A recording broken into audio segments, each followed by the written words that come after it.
चलो macro economics का chapter number 8 के हॉट्स के क्वेश्चन। जो बच्चे बिल्कुल भी नहीं पढ़ रहे हैं उनके लिए ये वीडियो बिल्कुल बेकार है, वो बेशक ना देखें, क्योंकि चैप्टर ही नहीं पढ़ा, न्यूमेरिकल ही नहीं करे तो हॉट्स देख के क्या करोगे। आप लोग सिर्फ अपने पेरेंट्स का पैसा और अपना टाइम और उनका मेरा भी टाइम वेस्ट कर रहे हो। और जो बच्चे रेगुलर पढ़ाई कर रहे हैं उन्होंने मेरे को बोला कि सर हॉट्स भी करा दो तो थोड़ा सा हमको ईजी हो जाएगा एग्ज़ाम में। तो प्री बोर्ड्स आ रहे हैं, हॉट्स कर लेते हैं। क्वेश्चन नंबर 1 करेंगे, क्योंकि हॉट्स थोड़े ट्विस्टेड होते हैं। जो बहुत ट्विस्टेड होंगे वो मैं कराऊंगा, अदरवाइज आप लोग खुद देख लेना।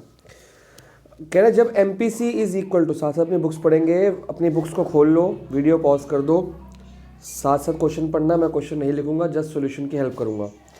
कह रहे जब N P C is equal to M P S, बस बाकी क्वेश्चन पढ़ना ही नहीं, मैंने जो दिया है पहले वो लिख लो कि क्वेश्चन में M P C is equal to M P S. Okay, increase in income will be 2 times increase in investment. Increase in income मतलब delta Y is equal to, will be का मतलब इज इक्वल टू होता है, will is are 2 times increase in investment. ये है comment. कह रहा है कि जब ये गिवन है आपको तो ये टू प्रूव है। अगर मैं मैथमेटिकल फॉर्म में लिखूं कि कह रहा है जब कभी एमपीसी और एमपीएस इक्वल हो, पहले तो ये सोचना है एमपीसी एमपीएस इक्वल होते हैं, हाँ जी होते हैं। तो क्या डेल्टा वाई और डेल्टा इंक्रीज इन इन्वेस्टमेंट, जो इंक्रीज वर्ड या एडिशनल वर्ड लिखा होता है तो डेल्टा में आता है, चेंज वर्ड लिखा है तो भी डेल्टा में आता है। Increase in investment will be 2 times increase in investment, कि increase in income 2 times increase in investment होगा कि नहीं। तो इसके लिए आपको कैलकुलेट करना पड़ेगा। जब ये दोनों इक्वल है तो हम लिखेंगे सॉल्यूशन, इसका आंसर वी नो।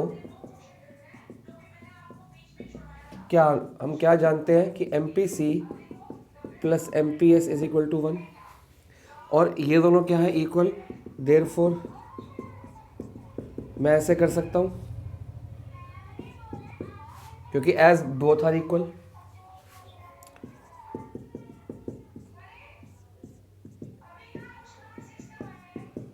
तो एम पी सी कितना आ गया 1/2।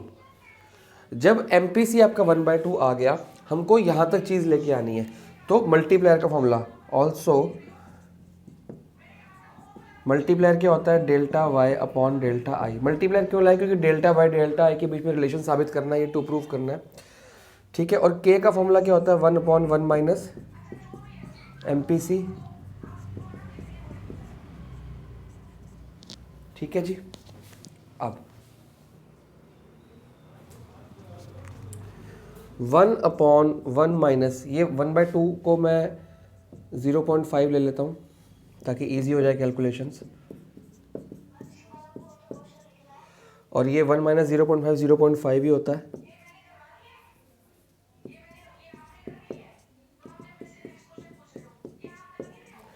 यहाँ तक तो कहानी समझ आती है। अब थोड़ा सा क्रॉस मल्टीप्लाई कर लिया जाए। Delta Y delta I upon, ये क्रॉस मल्टीप्लाई पूरी तरह से नहीं किया मैंने क्योंकि हमको डेल्टा वाई अकेला चाहिए तो उसको अकेला छोड़ दिया। अब ये 0.5 का ये हटाओ डेसिमल, ऊपर क्या आ गया 10, और ये 5 1 ज़ा 2 ज़ा, और ये क्वेश्चन ऑलरेडी सॉल्व हो गया। मैथ्स वाले बच्चों ने तो ईजिली कर लिया होगा, और कई मैथ्स वाले बच्चों जिन्होंने पढ़ाई नहीं किया उन्होंने बिल्कुल ईजिली नहीं किया होगा। और यहाँ पे 2, तो हैंस अब इसके बाद थ्योरी लिखनी है जो आपकी बुक में ऑलरेडी लिखी है। Hence we have prove that जब ये इक्वल हों, कंक्लूजन, जब ये इक्वल होंगे तो मल्टीप्लायर की वैल्यू आएगी ये 1/0.5 जिसको हम 2 कहते हैं, 2 और ये डेल्टा वाई, ठीक है। तो चलते हैं नेक्स्ट क्वेश्चन की तरफ। Now saving function is given in question number 2। Saving function is given by ये, this is given in the question. आपको बोल रहा है calculate total increase in income. Total increase in income calculate करना है, means increase in income if investment expenditure increases by इतने, if investment expenditure increases by, अगर by लिखा है और इंक्रीज भी लिखा है तो डेल्टा में आ जाती है बात 700 करोड़, ठीक है। तो आपको क्या निकालना, डेल्टा वाई जो एस दिया, ऐसे हमने न्यूमेरिकल्स कर लिए हैं, मैं फटाफट से आपको कर देता हूँ। देखो हमें एस दिया है और हमको डेल्टा वाई निकालना और आई दिया है। तो डेल्टा वाई और डेल्टा आई का रिलेशनशिप कौन सा है, हमें पता है के है। और क्या मैं एस से एम पी एस निकाल सकता हूँ, ये क्या होता है हमें पता है एम पी एस। सो मैं आपको बिल्कुल फेयर वे सिखाऊंगा। फंक्शन वी हैव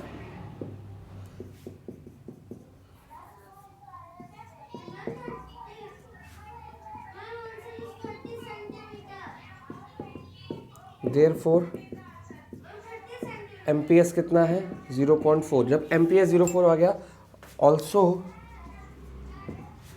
के multiplier is equal to delta Y. ठीक है, अब मल्टीप्लायर की एक और फॉर्मूला, और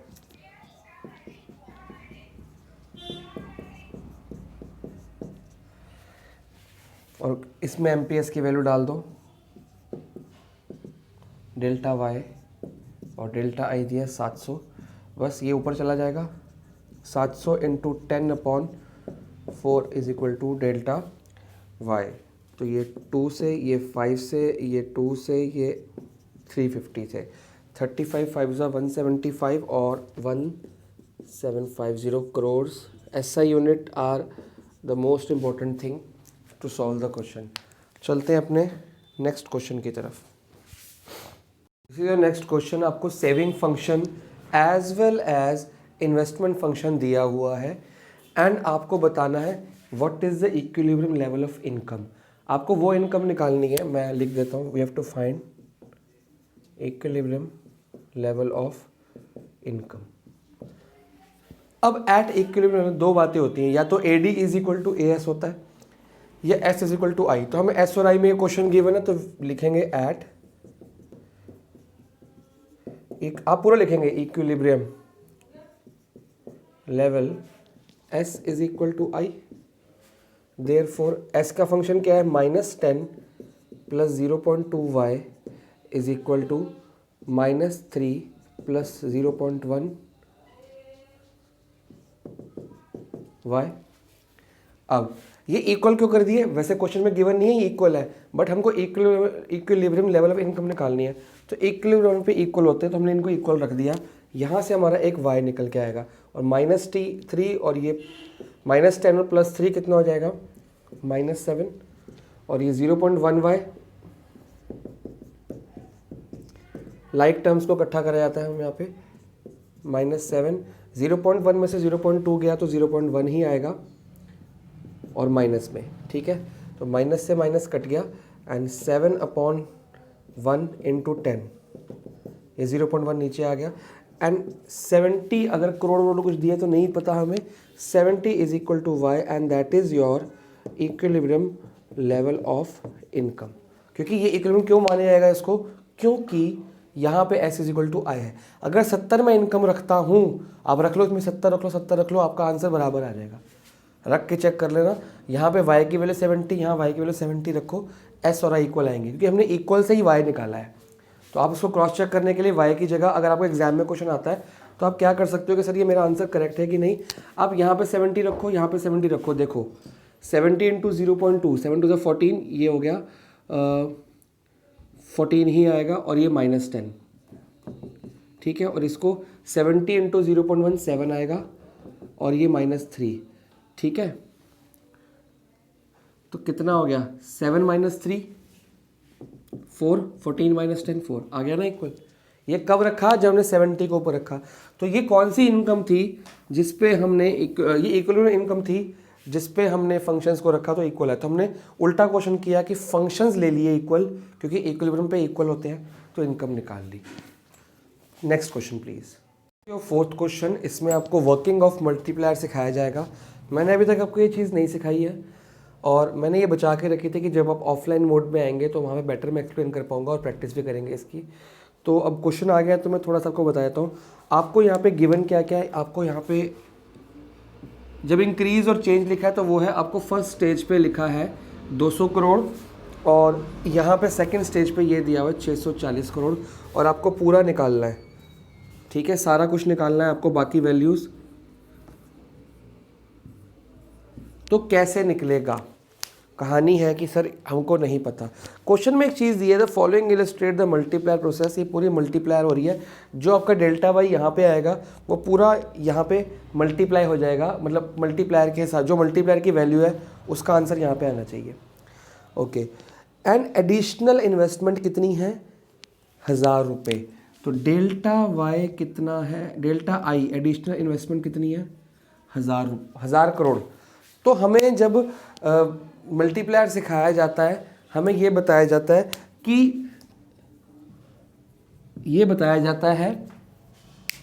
कि स्टार्टिंग में फर्स्ट राउंड जहाँ से इनकम शुरू होती है, स्टार्टिंग में delta I is equal to delta Y होती है और मल्टीप्लायर की वैल्यू 1 होती है।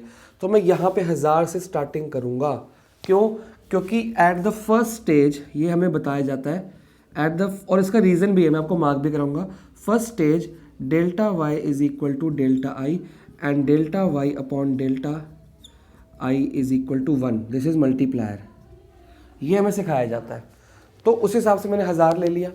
अब जब मैंने 1000 इसको ले लिया और ये आपको शो करना है, ठीक है, मान लो इसको आपने ए मान लिया या इसको आपने वर्किंग नोट 1 मान लिया, या 1 तो वहाँ पे ऑलरेडी है, बुक में ए दिया तो अब ए मान लो, ए आपका ये है और यहाँ पे आपको लिखना पड़ेगा ये ए है।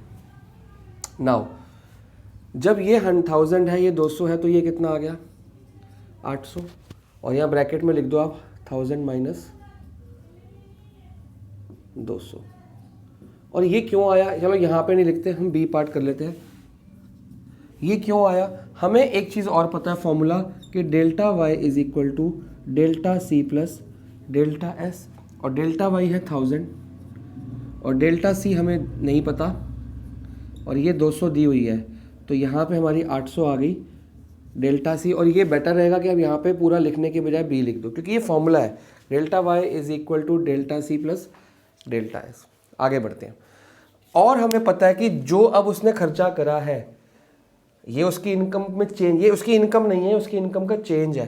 तो change in income leads to change in consumption expenditure. और ये अब अगर चेंज इन कंजम्पशन एक्सपेंडिचर ये है, तो क्या हम एमपीसी निकाल सकते हैं?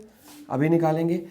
और हमें एक और बात सिखाई जाती है सेकेंड राउंड में, जो आपने खर्चा किया, जो पहले बंदे ने 800 रुपये क्या किया, खर्चा किया, सेविंग अपने बैंक में डाल दी।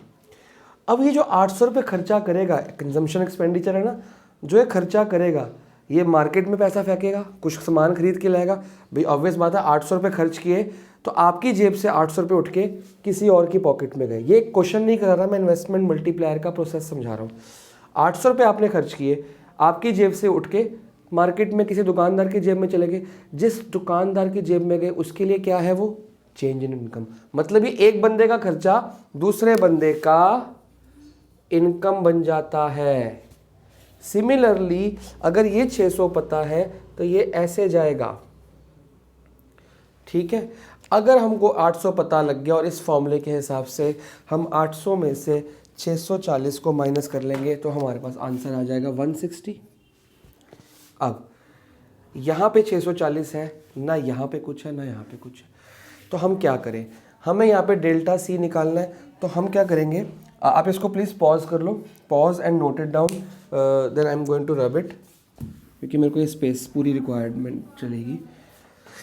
अब यहाँ की वैल्यू कैसे निकले, यहाँ तक तो चलो इजी हो गया। Now what is delta C, हम पहले एमपीसी निकाल लेते हैं, और हमें पता है कि यहाँ का जो डेल्टा सी आता है एमपीसी के हिसाब से आता है। तो एमपीसी कितना आएगा, खुद सोचो। एमपीसी का फॉर्मूला क्या है, delta C upon delta I. Now what is delta C, 800, delta I 1000, तो एमपीसी आ गया 80 नहीं 8/10, 0.8 आया।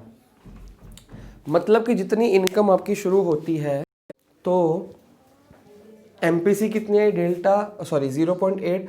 मतलब कि अब ये खुद सोचो कि 800, अगर मैं 800 सेकेंड राउंड में देखो 800 को 0.8 से मल्टीप्लाई करूँगा तो क्या आएगा, 640 आ गया। इस तरह से हर इनकम को आप किससे मल्टीप्लाई करो, 0.8 से, क्योंकि डेल्टा सी को एमपीसी से मल्टीप्लाई करोगे तो डेल्टा एस आएगा, सॉरी डेल्टा सी आएगा। खुद सोचो, ये फॉर्मूला है,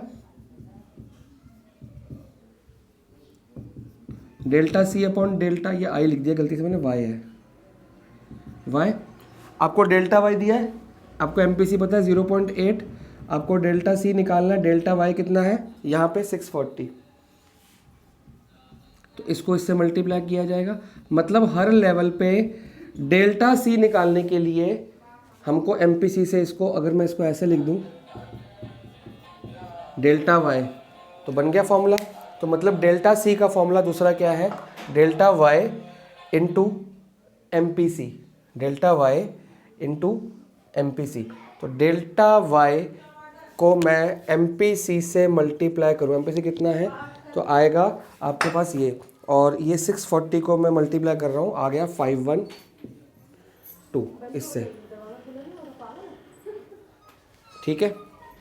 इसको हमने, और यहाँ पे ब्रैकेट में आप शो कर सकते हो या फिर ये लिख सकते हो 640 को हमने किससे मल्टीप्लाई किया 0.8 से, जो कि हमारा MPC निकला, उसको C डाल दो आप कि ये C पार्ट से आया है, ठीक है। तो अगर ये इसमें से माइनस कर दो, 640 में से 512 माइनस कर देंगे, वी विल गेट 128, और ये आपकी इनकम यहाँ पे आ गई। फिर इसका 512 को 0.8 से मल्टीप्लाई करेंगे, हमारे पास आंसर आएगा, जो भी कुछ बुक में दिया नहीं हुआ बट देख लेते हैं फिर भी, इनटू करा के 410 आएगा, और 410 को मैं माइनस कर रहा हूँ 512 से, तो 102 आ जाएगा।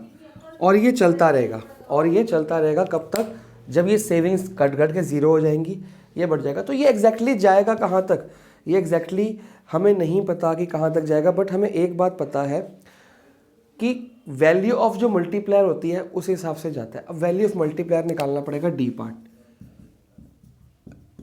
Delta Y upon delta I, लेकिन ये एग्जैक्टली कहाँ तक जाएगा इसको देखते हैं पहले।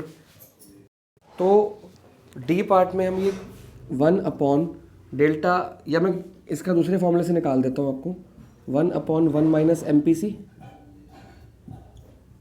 MPC कितना निकाला 0.8, 1 अपॉन 0.2 जो कि आता है 5। वैल्यू ऑफ मल्टीप्लायर कितना 5, मतलब डेल्टा Y को मैं 5 टाइम्स मल्टीप्लाई करूंगा तो यहाँ पे आएगा 5000। कैसे आया ये, वैल्यू ऑफ मल्टीप्लायर कितना आया 5, ऊपर का रब करते हैं पोर्शन,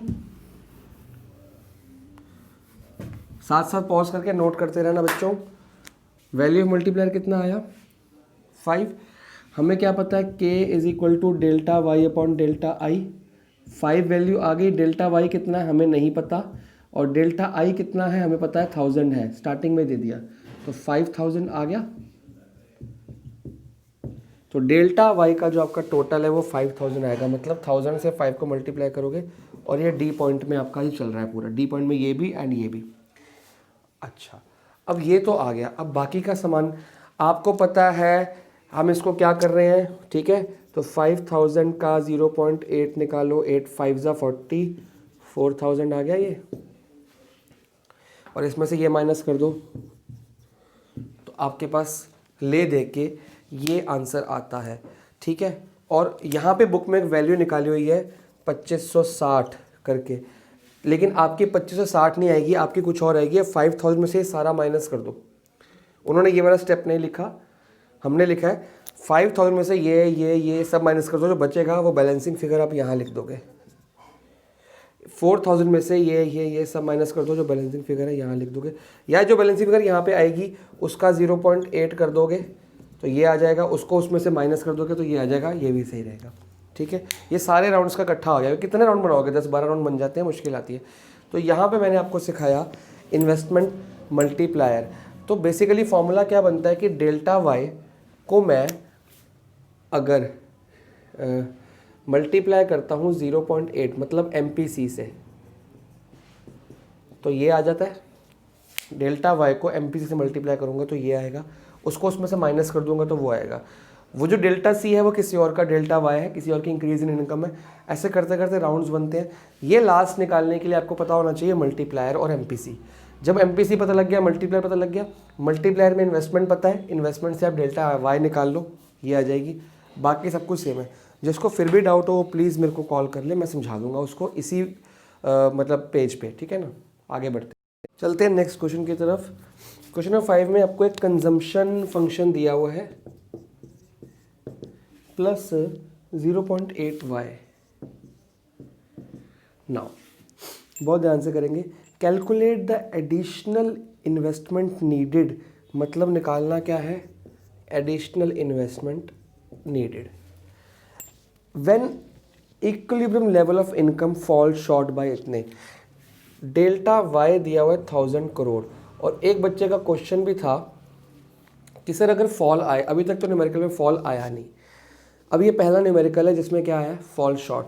तो अगर फॉल शॉर्ट आ जाए तो क्या करना है, कुछ भी नहीं करना, आपको उसको माइनस में नहीं लेना, क्योंकि हम डेल्टा लिख रहे हैं, दैट इज़ चेंज, और जो चेंज होता है वो पॉजिटिव ही लेंगे, हम नेगेटिव नहीं लेंगे। हम सिर्फ चेंज बता रहे हैं कितना बढ़ा कितना कम हुआ, ठीक है। हमको माइनस वगैरह लेने की अभी रिक्वायरमेंट नहीं है फ़िलहाल, जब होगी मैं आपको खुद बताऊंगा, अभी हमको कोई रिक्वायरमेंट नहीं है। आप उसको इग्नोर मारेंगे, अगर शॉर्ट डिक्रीज़ या फॉल आता है आप उसको पॉजिटिव ही लेंगे, बस उसको चेंज में डालेंगे। और एक और बात इसमें इंपॉर्टेंट है जो बच्चे मिस कर जाते हैं कि equilibrium level of income fall short by इतने। ये जो डेल्टा वाई है ये इक्विलिब्रियम लेवल इनकम से इतना कम है, मतलब इक्विलिब्रियम इनकम कुछ होगी उसमें ये 1000 करोड़ माइनस करेंगे तो ये आ रहा होगा। तो हमें निकालना है डेल्टा वाई। कैसे निकलेगा, सिंपल, आपका फॉर्मूले से हमें पता है k is equal to delta Y upon delta I, favourite formula. और हमें ये चीज़ दे रखी है, what is this, this is your MPC, ठीक है। तो 1 अपॉन, ये मैंने ऐसे लिखा है, आप ऐसे नहीं लिखेंगे, आप उसको पूरा लिखेंगे, मैंने फर्स्ट क्वेश्चन में लिख के दिखाया था। कंपेयरिंग फ्रॉम या from consumption function we can have that 0.8 is equal to MPC। तो 1 माइनस यहाँ पे आ जाएगा 1000, इसके आगे तो आप लोग खुद कर ही लेंगे।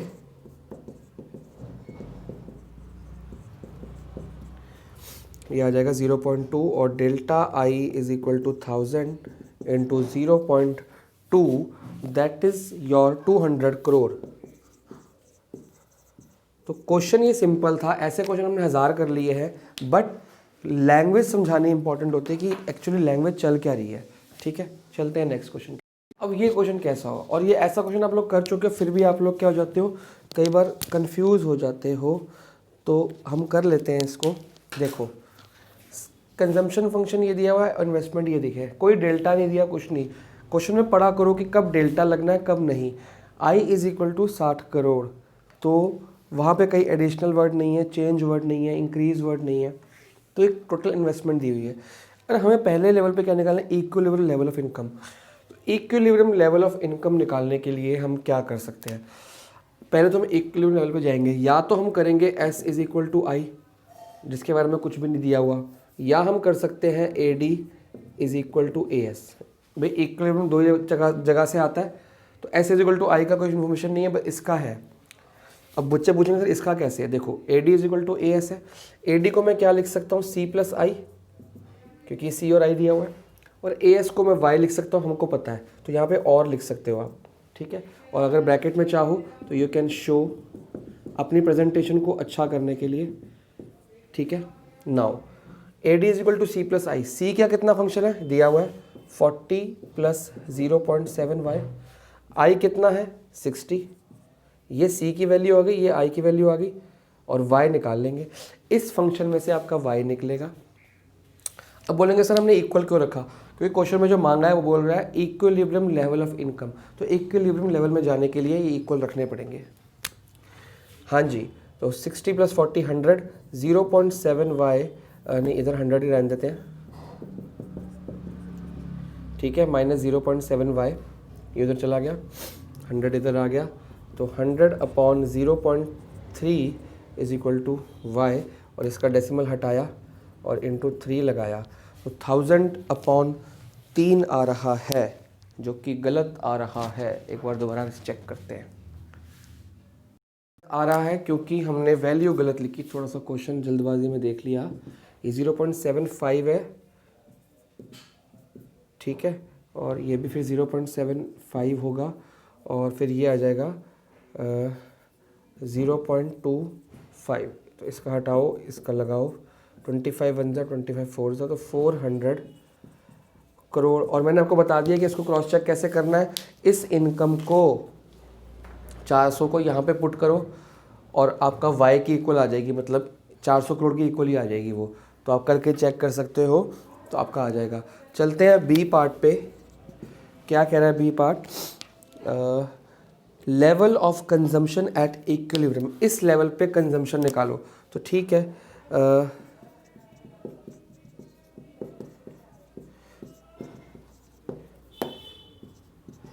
40 प्लस 0.7 वाई की जगह पे आ जाएगा 400, क्योंकि ये इक्विलिब्रियम लेवल ऑफ इनकम है। ये कौन सी इनकम है? Equilibrium level of income. तो इस जगह पे आप ये पुट करोगे तो इक्विलिब्रियम लेवल की कंजम्पशन आ जाएगी। तो C इज इक्वल टू 40, ये फिर से वही लिख दिया मैंने, तो ये 75/100 इंटू 400, ये 0 से 0 कट गए, 75 2 ज़ा 150, तो 4 ज़ा हो गया 300। तो let's check the answer from the book. 300 crore आना चाहिए। ठीक है, 340 करोड़ आपका आंसर है और ये बिल्कुल एक्यूरेट है। चलते हैं सी पार्ट पे। सेविंग एट इक्विलिब्रियम, हमको कंजम्पशन फंक्शन पता है, सेविंग निकालनी है, तो हमें एक चीज़ और पता है कि at equilibrium level, at equilibrium level saving क्या होती है? इक्वल टू आई होती है, ये तो हमें पता है ना। तो आप खुद सोचो, कुछ भी करने की ज़रूरत नहीं है। आई कितना है? 60 ही है। आप बोलोगे सर ये आई, कई बच्चे पूछते हैं जो अलर्ट रहते हैं कि सर ये आई इक्विलिब्रियम लेवल की थोड़ी है, तो नॉर्मल है, हमें तो इक्विलिब्रियम लेवल निकालना है। बेटा आई हमेशा कांस्टेंट रहती है, ऊपर से लेकर नीचे तक 60 ही रहती है। इक्विलिब्रियम लेवल से ऊपर भी 60, लेवल से नीचे भी 60 और इक्विलिब्रियम लेवल पे भी 60। तो ये आपका आंसर है। Therefore S is equal to इतने करोड़ एट इक्विलिब्रियम लेवल। तो आपको कुछ बुक में कैलकुलेट बेशक कर रखा है, आप वैसे भी कर सकते हो, बट ये डायरेक्टली आपके पास आंसर है। So next start the next question. Question number 7 और 8 आपके थ्योरी क्वेश्चन है, वो मैं नहीं कराऊंगा। उसमें आपको बताया गया इक्विलिब्रियम लेवल बताओ कि ADS पे ही क्यों होता है। बुक में आंसर मार्क है, वो जो लर्न किया होगा डायग्राम बना के आना, 6 मार्क्स का क्वेश्चन आएगा।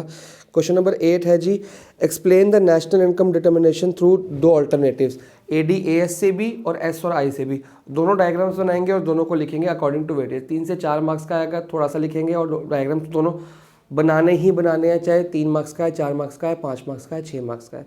डायग्राम बनाने ही बनाने हैं और उसको एक्सप्लेन करना है। बुक में थ्योरी मार्क है, आप वहाँ से करेंगे। क्वेश्चन नंबर 9 कर लेते हैं फटाफट से।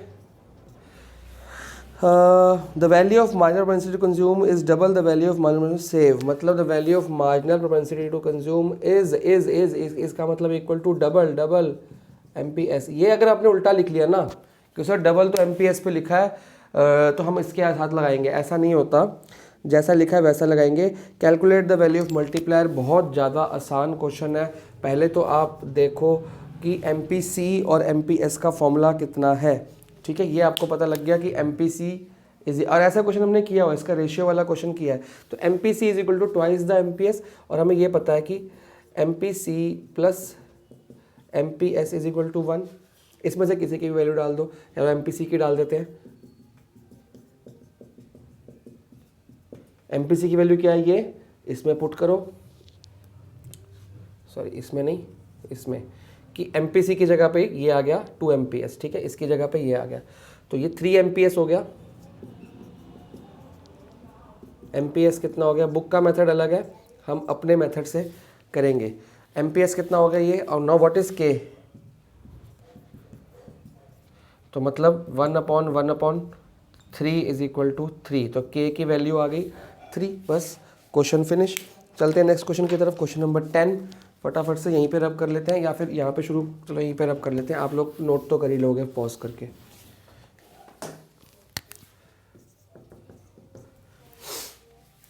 In an economy saving function is given by, ये सेविंग फंक्शन दिया हुआ है, लिख लेते हैं फटाफट, थोड़ी स्पीड अप बढ़ाएंगे। प्लस 0.2y, आगे दिया जी y is equal to 2000 crore. अब ये ध्यान रखना है ये इक्विलिब्रियम लेवल ऑफ इनकम नहीं है। कब इक्विलिब्रियम लेवल है कब नहीं है ये आपको खुद क्वेश्चन पढ़ के समझ आ जाएगा। जहाँ इक्विलिब्रियम लेवल इनकम होगा वहाँ मेंशन होगा, और या फिर बताया होगा कि ये यहाँ पे इक्विलिब्रियम है। या एस इज इक्वल टू आई है, या ऐसा कोई हिंट दिया होगा। जब नहीं दिया तो इसको इक्विलिब्रियम लेवल इनकम नहीं मानना। Consumption expenditure economy would be 1650 crore, तो ये भी इक्विलिब्रियम लेवल का कंजम्पशन नहीं है क्योंकि हमें कहीं मेंशन नहीं है। एंड ऑटोनॉमस इन्वेस्टमेंट इज इतने, ऑटोनॉमस इन्वेस्टमेंट ही होती है जो पूरी चलती है, मतलब इन्वेस्टमेंट थ्रू आउट सेम होती है, मैंने आपको बताया। और कहीं भी इक्विलिब्रियम लेवल नहीं लिखा, एडिशनल चेंज वगैरह नहीं लिखा, तो हम डेल्टा नहीं लगा रहे। तो ये बच्चे क्वाइट कंफ्यूजिंग रहते हैं कि इससे डेल्टा के क्वेश्चन कर रखे तो डेल्टा हर जगह लगा देते हो आप लोग, वो नहीं करना। हर जगह इक्विलिब्रियम नहीं लगाना आपने, जहाँ मैंशन है या जहाँ निकालना है वहाँ पर देखना है आगे। एंड MPC2 इज इतने, MPC सब कुछ तो दे रखा है इस क्वेश्चन में, ये हॉट्स में क्यों डाल दिया? अच्छा ये बोर्ड का सैंपल पेपर का है, ठीक है। वो कह रहा है अगर इकोनॉमी में सेव फंक्शन ये है, कंजम्पशन एक्सपेंडिचर ये है, ऑटोनॉमस कंजम्पशन ये है, एंड इतने ट्रू और false justify answer with proper calculation, ये आपको शो करना है। अच्छा, मैंने क्वेश्चन पढ़ा नहीं था। क्वेश्चन कह रहा है अगर ये सब कुछ सही चल रहा है आपका, तो if in an economy saving function is given by ये and y is equal to इतने। अच्छा, ये दो चीज़ें आपने गिवन में माननी है, ये दो चीज़ें आपने गिवन में माननी है। तो क्या ये ट्रू होगा कि फॉल्स होगा? अब ये कैसे पता लगा सर कि ये दो ही चीज़ें गिवन है, क्योंकि मैंने सारा कुछ इकट्ठा गिवन देख के लिख लिया। लेकिन आप देखो बाद में क्वेश्चन कहीं पे है नहीं, क्या निकालो क्या ना निकालो, तो ऐसे क्वेश्चन हॉट्स के लिए बनते हैं। देखो आपको बोला if in an economy saving function is ये, ठीक है, एंड वर्ड लिखा है, एंड ये मतलब यहाँ पे क्वेश्चन खत्म है। और इसके बाद आपको एक डॉट और कॉमा लगा हुआ है, मतलब कि यहाँ पे क्वेश्चन खत्म है। ये आपको बता दिया कि ये है गिवन बाय ये एंड ये, यहाँ एंड लिखा हुआ है, मतलब जो क्वेश्चन है एंड के बाद ये खत्म, वरना कॉमा लगा होता या और लगा होता। उसके बाद कह रहा है कि अगर ये है तो कंजम्पशन ये होगी, इन्वेस्टमेंट ऑटोनॉमस ये होगी, और MPS ये होगा, MPS है MPC, ठीक है, MPC ये होगा। Justify your answer proper calculation, तो ये आपको गिवन है, ये आपको ट्रू या फॉल्स चेक करना है, मतलब ये टू फाइंड में आ रहेगा। तो हम निकाल के चेक कर लेते हैं सॉल्यूशन में। क्या करें, सेविंग फंक्शंस लेते हैं पहले, और y आपको 2000 करोड़ दी हुई है, और ये आपका क्या आ गया MPS, और MPS से देख लो MPC तो सही आ रहा है आपका, तो प्रॉब्लम वाली बात नहीं है। अच्छा, अगर मैं इसमें डाल भी दूंगा तो हाँ हो जाएगा। अगर मैं इक्विलिब्रियम लेवल निकालूंगा S निकलेगा, और S इज इक्वल टू वो तो आएगा ही नहीं। चलो उसका क्या काम होगा देखते हैं, पहले निकालते हैं। 0.2 y की जगह पे 2000 करोड़, और ये इक्विलिब्रियम नहीं है, पहले आपको बता रहा हूँ। तो ये आ जाएगा 2 2 4 400, और 400 में से 50 गया तो 350 करोड़ तो आपकी आ गई सेविंग। कहाँ पे? जब इनकम इतने है, मतलब जब इनकम 200 करोड़ है तो सेविंग 350 करोड़ है। और हमें एक और फॉर्मूला पता है कि जो y होता है वो C+S भी होता है ना, बिल्कुल होता है।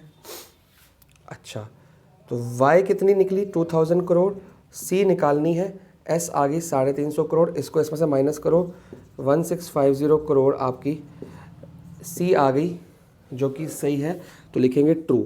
ऐसे नहीं लिखना जैसे मैं लिख रहा हूँ, आपने प्रॉपर ढंग से इसको कार्रवाई करनी है कि therefore the consumption expenditure is set to be true as 1650 crore. एक काम हो गया, अब आई के ऊपर आते हैं। आई, हमको पता है कि इक्विलिब्रियम लेवल पे AD is equal to AS होता है, ठीक है। आगे बढ़ते हैं। जो है ना क्वेश्चन में गलत दी हुई है, ये आई नहीं है, ऑटोनॉमस इन्वेस्टमेंट की बात नहीं हो रही, ये C बार की बात हो रही है। उसको क्वेश्चन को ठीक कर लो, जहाँ पे लिखा है ऑटोनॉमस कंजम्पशन इन्वेस्टमेंट, आप वहाँ पे कर दो ऑटोनॉमस कंजम्पशन, क्योंकि मैंने अभी भी कैलकुलेट करके देखा है पॉज करके, ऑटोनॉमस इन्वेस्टमेंट 50 करोड़ नहीं आ रही है, वो कुछ और आ रही है। तो क्वेश्चन में गलती है, ऑटोनॉमस कंजम्पशन 50 हो सकती है, तो B पार्ट है yes, autonomous consumption is equal to 50 crore. कैसे? हमारा सेविंग फंक्शन आ गया -50 प्लस 0.2y, और ये क्या होती है, this is known as C bar. तो देयरफॉर कंपेयरिंग कर सकते हैं, comparing with S is equal to -C bar plus 0.2y, तो ये C bar is equal to 50 crore, है कुछ नहीं, ऑरली देख के करने वाला काम था, बट फिर भी लिखना पड़ता है। 2 काम हो गए जी हमारे कंप्लीट। Let's move to the third part. आपको एमपीसी प्रूव करनी है कि है कि नहीं। तो आपको ये दिया हुआ है, तो ये फ्रॉम लिखना कैसे होता है, saving function s is equal to minus C bar plus M P S Y, ये कितना है -50, एम पी एस कितना है 0.2 Y, we get M P S is equal to 0.2, और हमें पता है कि एम पी सी का फॉर्मूला होता है 1 minus M P S is equal to 1 minus 0.2 is equal to 0.8। तो यहाँ पे जाके हमारी कहानी ख़त्म होती है और हम कह पाते हैं कि yes all of them are correct. ऐसा ज़रूरी नहीं है कि इस क्वेश्चन में करेक्ट हो तो सब क्वेश्चन में करेक्ट होगा, आपको अपने पास अपने आप आइडेंटिफाई करना है। Now let's move to next question. 11 theory का है और आपके पास आंसर भी मेंशन्ड है, ना समझ आए तो मेरे से पूछ लेना। क्वेश्चन नंबर 12 पे आएंगे जी। Increase in investment delta I आपको दिया हुआ है, कितना है 900 करोड़, और आपको एमपीसी दिया हुआ है 0.6। आपको वर्किंग ऑफ मल्टीप्लायर दिखाना है। तो वर्किंग ऑफ मल्टीप्लायर के लिए हम क्या कर सकते हैं, हमें फर्स्ट राउंड देखना है। हमें यहाँ पे डेल्टा वाई, डेल्टा सी और डेल्टा एस, ठीक है। अब हम खुद सोचा कि सारा बनाने की ज़रूरत नहीं है, खाली डेल्टा वाई बना लो तब भी बहुत है। वर्किंग ऑफ मल्टीप्लायर की इनकम कितनी बढ़ेगी, तो फर्स्ट राउंड में, ये आई नहीं है, फर्स्ट राउंड है, फर्स्ट राउंड में हम डेल्टा वाई और डेल्टा आई को इक्वल लेते हैं कि 900 से शुरुआत हुई, और डेल्टा सी के लिए हमको क्या दिया एमपीसी। तो अगर मैं इसको 0.6 से मल्टीप्लाई कर दूं, किसको 900 को, तो 9 6 18, ओह सॉरी 54, तो 540 आंसर आ जाएगा। तो सेविंग कितनी होगी उसमें से माइनस कर लो। ऐसे करते करते ये बढ़ता रहेगा और ये आपकी फिर 540 सेकेंड राउंड में जाएगी। 540 का फिर से 0.6 या 60% कर दो, 60% भी कह सकते हैं इसको, ठीक है। तो 540 इंटू 60, सॉरी 540 इंटू 60% आ गया 324, और बच गए 216 रुपये। ऐसे करके ये बढ़ता रहेगा, लेकिन ये जाएगा कहाँ तक ये एग्जैक्टली नहीं पता, ये एग्जैक्टली नहीं पता, ये एग्जैक्टली नहीं पता। तो हमें क्या चाहिए उसके लिए, वैल्यू ऑफ मल्टीप्लायर। तो हम यहाँ पे k निकालने की कोशिश करेंगे, k is equal to delta Y upon delta I, और k का दूसरा फॉर्मूला भी क्या है 1/1 minus M P C is equal to delta Y निकाल लेंगे, क्योंकि डेल्टा वाई का पूरा टोटल निकालना है हमने, और डेल्टा आई दिया है 900 करोड़, ठीक है। तो 900/1 माइनस 0.6, ठीक है। आगे बढ़ते हैं,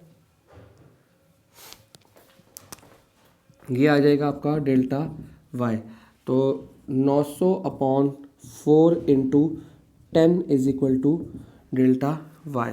तो ये 2 से गया, ये 5 से गया, ये 2 से गया, ये 450 से गया, 45 5 ज़ा 225, तो 2250 करोड़ डेल्टा वाई आई, तो 2250 यहाँ पे आ गया। मतलब ये चलते चलते चलते 900 की जगह पे कहाँ जाएगा, 2250 करोड़ तक बढ़ जाएगा। और इस हिसाब से इसका 60% निकाल लो या 0.6 से मल्टीप्लाई कर लो, 1350 ये जाएगा और माइनस कर लो, और ये 900 तक जाएगा। तो हमें ये नहीं पूछा गया कि कौन सी चीज़ कहाँ तक जाएगी, हमें बोला गया वर्किंग ऑफ मल्टीप्लायर बताओ। तो हम बोलेंगे कि सर वर्किंग ऑफ मल्टीप्लायर की 900 से बढ़ बढ़ के इनकम खर्च हुई, दूसरे की इनकम बन गई, खर्च हुई, दूसरे की इनकम बन गई, करते करते इनकम आपकी 900 से 1250 गई, मतलब 2250 गई। मतलब जो वैल्यू ऑफ मल्टीप्लायर कितना आपके पास इस हिसाब से अगर कैलकुलेट करते हैं तो आएगा 1/1 माइनस एम पी सी था ना, 1/0.4, 0.4 मतलब 10/4। तो आंसर आ रहा है, k की वैल्यू यहाँ निकाली नहीं थी, तो 2.5 टाइम्स से बढ़ गया। अगर इसको मैं 900 को 2.5 से मल्टीप्लाई करूँ तो ये 2250 ही आएगा। तो थोड़ी सी ये लिख दो, थोड़ी थ्योरी लिख दो, आपका काम बन जाएगा।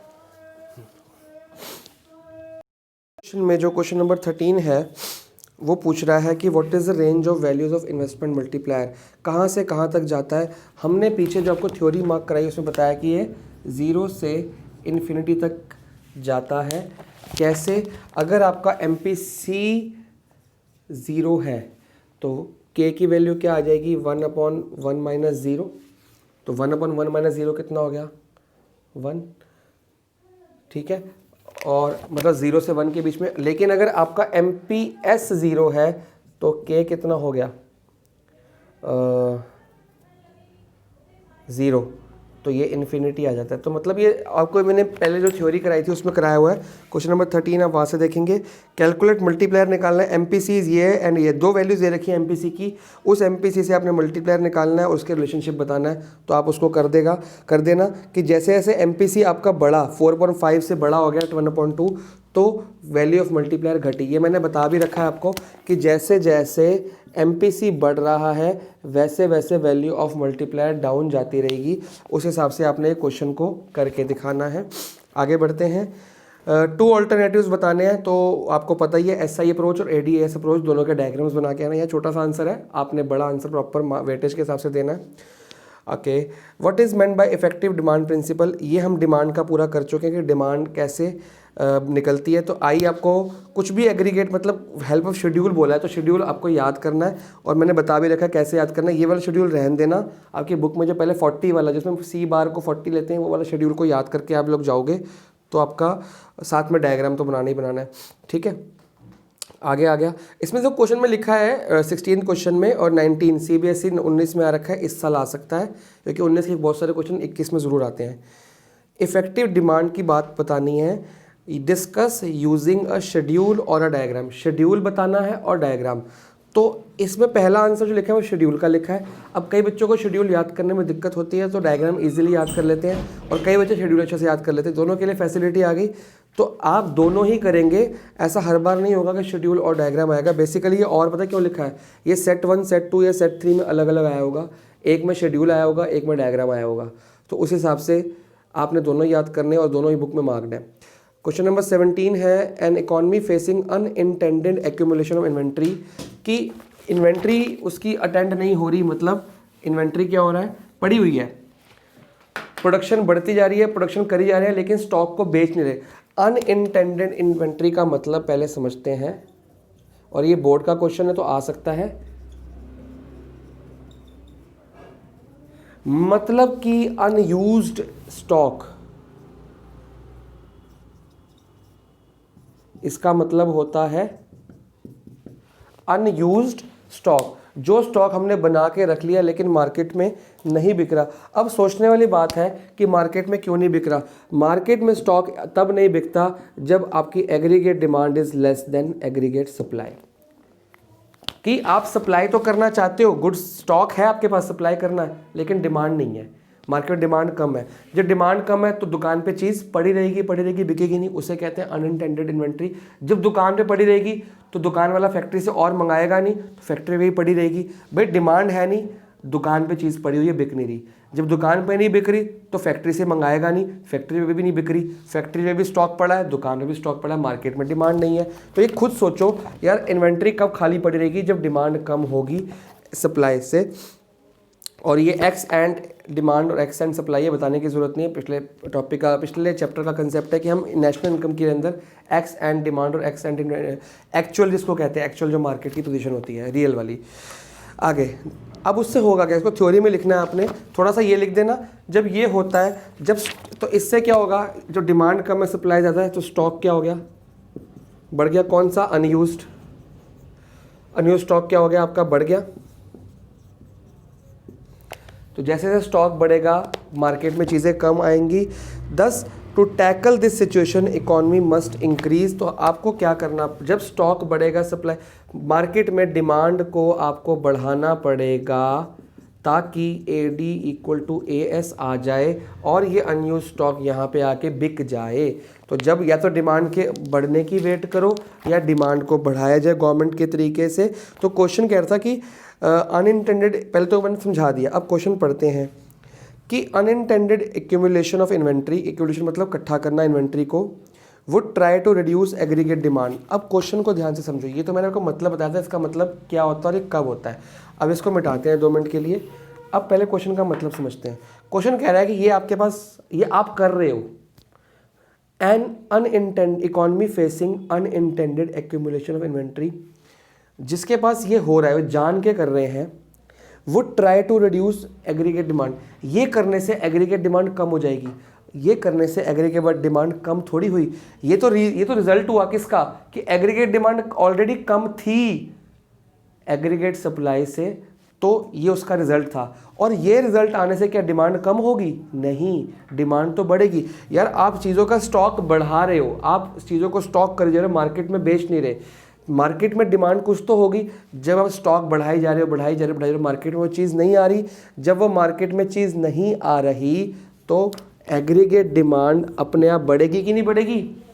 भाई आपकी मार्केट में किसी चीज़ की डिमांड है, लेकिन आप क्या कर रहे हो? सप्लाई नहीं कर रहे हो, उसको सप्लाई नहीं कर रहे, आप उसको स्टॉक कर रहे हो। पहले वाला क्वेश्चन वो बताया था कि रिजल्ट क्यों आता है। अब वो क्वेश्चन कह रहा है कि ये आप कर रहे हो, इससे क्या एग्रीगेट डिमांड बढ़ेगी, एग्रीगेट डिमांड रिड्यूस हो जाएगी।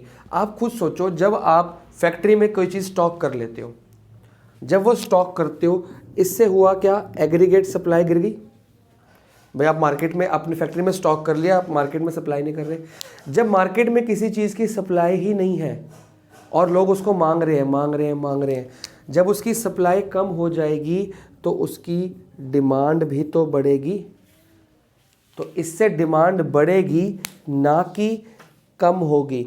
Economy must increase is demand, ठीक है। तो ये आपका आंसर है। आप इसको अपनी लैंग्वेज में भी बना के लिख सकते हो, और चाहो तो जो मैंने पहले वाला क्वेश्चन बताया था कि जो अनयूज स्टॉक होता है वो रिजल्ट होता है एग्रीगेट डिमांड व्हेन लेस है, इतना। और क्या स्टॉक होने से डिमांड कम हो जाएगी? नहीं, वो कह रहा है कि एक economy facing unused stock must reduce is demand. वो तो पहले से रिड्यूस है, उसको unused stock must increase its aggregate demand to get at the level of AD is equal to AS। Economy यहाँ पे रहना पसंद करती है, क्यों? क्योंकि ये कौन सा लेवल होता है? Equilibrium level. जब आपकी ये लेस है, अनयूज स्टॉक है, मतलब ये है। आपके पास 2 ऑप्शन बता दिए मैंने, या तो क्वेश्चन को उस मेथड से देखो कि इसका रिजल्ट डिमांड बढ़ाएगा, हम बोलेंगे नहीं डिमांड घटाएगा। इसका रिजल्ट डिमांड घटाएगा, हम बोल रहे हैं जी डिमांड घटेगी नहीं, बढ़ेगी, क्योंकि स्टॉक फैक्ट्री में पड़ा है, लोगों को चाहिए, लोगों की डिमांड बढ़ गई। लेकिन सेकंड ऑप्शन, क्योंकि एक ट्विस्टेड क्वेश्चन होते हैं इसमें, बच्चे अपनी थिंकिंग लिखते हैं, ये थिंकिंग स्किल्स होती हैं, ठीक है। हॉट्स इसी को बोलते हैं, हायर ऑर्डर थिंकिंग स्किल्स। तो ये क्वेश्चन इसलिए हॉट्स में डाले गए हैं। तो इसमें हर बच्चे का अपना अपना आंसर है। अगर आपका मैडम को आंसर अच्छा लग गया तो मैम टिक कर देगी। सेकेंड आंसर ये हो सकता था कि अनयूज स्टॉक क्यों हुआ? क्योंकि aggregate demand is less than, ठीक है, डिमांड कम थी इसलिए स्टॉक हो गया। अब जब डिमांड कम है और स्टॉक हो गया, हम उसको इक्विलिब्रियम लेवल पे या सही लेवल पे कैसे लेके आए? भाई आप इंक्रीज कर दो डिमांड को, तो वापस जब ये कम है इसके बराबर लाने के लिए इसको इंक्रीज कर दो तो आ जाएगी। तो ये आंसर में लिख सकते हैं कि to achieve the equilibrium level और to equate the economy at the equilibrium level we must increase the aggregate demand. दोनों ही आंसर ठीक है। अगर आप कहोगे तो मैं आपको रिटर्न में इसका सोल्यूशन दे दूंगा। तो दैट्स ऑल फॉर टुडे। इनके एनसीईआरटी वगैरह आपने नहीं करने हैं, आपने fill in the blanks, true false और match the following, very short आपका होमवर्क है। आप प्लीज़ उसके न्यूमेरिकल्स और थ्योरी क्वेश्चन देखिए। If you have any doubt in any question please let me know. और अगर ये क्वेश्चन भी आपको डाउट है प्लीज़ सर्कल कर लो, रिवीजन के टाइम पे मेरे को ज़रूर बताना, मैं इसको एक्सप्लेन कर दूँगा। That's all for today, and in the next video we're going to start the next chapter, chapter number 9, जो इस बुक का लास्ट चैप्टर है। 2 से 3 वीडियोज़ में ख़त्म हो जाएगा, एंड देन हम इंडियन इकॉनमी भी खत्म कर लेंगे फटाफट से।